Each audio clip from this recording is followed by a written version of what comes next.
Allez, autre sujet où on a l'impression d'être un peu ridiculisé, sont nos rapports avec l'Algérie.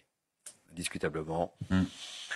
On est mené en bateau, on est humilié très régulièrement, évidemment, quand on veut envoyer un ressortissant. Il n'a même pas le temps d'atterrir, qu'il est déjà de retour chez nous. En revanche, on voit que le président Tebboune est reçu comme il se doit chez nos voisins italiens, aujourd'hui par Giorgia Meloni. Quels sont les rapports entre l'Algérie et l'Italie? On voit tout ça avec Corentin Alonso et ça va nous permettre d'ouvrir le débat et de faire le parallèle entre la France et l'Algérie. Corentin Alonso.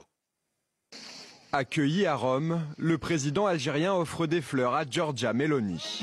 Comme un symbole, des relations au beau fixe entre les deux pays. La présidente du Conseil des ministres italiens en a profité pour réaffirmer ses ambitions énergétiques. L'Italie ambitionne de devenir un hub d'approvisionnement énergétique en Méditerranée, donc une porte d'entrée entre l'énergie produite en Afrique et celle nécessaire en Europe.